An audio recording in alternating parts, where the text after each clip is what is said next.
کہ اس عظیم ترین انقلاب کے لیے حضور کا اعلی انقلاب قرآن تھا. اتر کر حرا سے سوئے قوم آیا اور ایک نسخہ کیمیات ساتھ لایا. اس قرآن کے ذریعے ذہن بدلے، لوگوں کی سوچ بدلی، عقائد بدلے، نقطۂ نظر بدلا، ان کا ویلیو سٹرکچر تبدیل ہو گیا. پہلے زندگی عزیز ترین متاع شمار ہوتی تھی، اب موت سب سے بڑھ کر خوش آئند ہے. شہادت ہے مطلوب و مقصود مومن، نہ مال غنیمت نہ کشور کشائی. یہ انقلاب یہ در حقیقت کس کے ذریعے سے ہوا ہے؟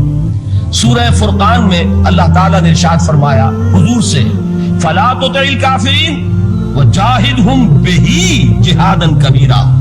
اے نبی آپ ان کافروں کی باتیں نہ مانیے، ان کے کہنے کی طرف متوجہ نہ ہوئیے، اور اس قرآن کے ذریعے سے جہاد کیجئے.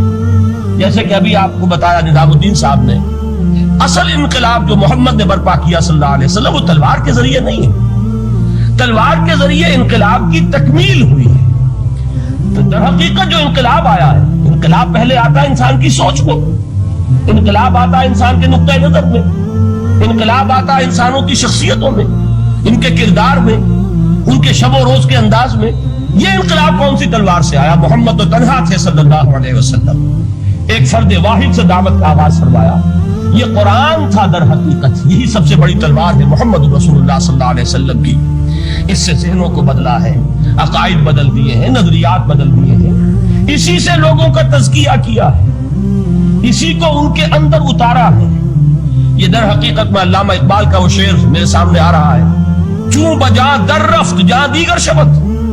عظمت قرآن کے ذکر میں فرماتے ہیں جب یہ قرآن کسی کے اندر اتر جاتا ہے اس کے اندر انقلاب آ جاتا ہے.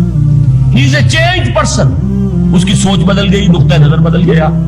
پہلے وہ کائنات کو سمجھتا ہوگا کہ خود بخود چل رہی ہے، اندھا بہرا مادہ اسے چلا رہا ہے، بائی این ایکسیڈنٹ یہ وجود میں آئی ہے. اب وہ سمجھتا نہیں ہے ایک اللہ ہے، علی کل شیء قدیر بکل شیء علیم، الحی القیوم، جس نے اس کائنات کو بنایا ہے، جو اسے چلا رہی ہے، جو مدبر ہے، یدبر الامر من السماء الی الارض، تدبیر فرما رہا ہے.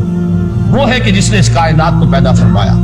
پھر یہ کہ پہلے وہ سمجھتا ہو کہ میری زندگی کیا ہے، وہی جو کہ شہنشاہ ظفر نے کہا تھا کہ عمر حیات مانگ کے لائے تھے 4 دن، بہادر شاہ ظفر آخری تاجدار خاندان مغلیہ کا، کہ عمر دراز مانگ کے لائے تھے 4 دن، 2 آرزو میں کٹ گئے 2 انتظار میں. کل زندگی کیا ہے؟ یہ 30 40 50 60 70 برس.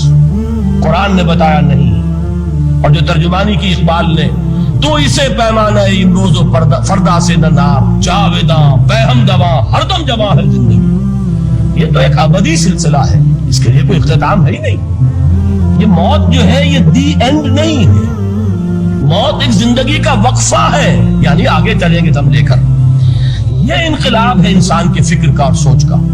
اس انقلاب کے نتیجے میں وہ جماعت تیار ہوئی صحابہ کرام کی، ڈیڈیکیٹڈ، کمیٹڈ، جو آخرت کے طالب تھے، جو اللہ کے عاشق، محمد کے دیوانے صلی اللہ علیہ وسلم، تن من دھن قربان کرنے کے لیے تیار.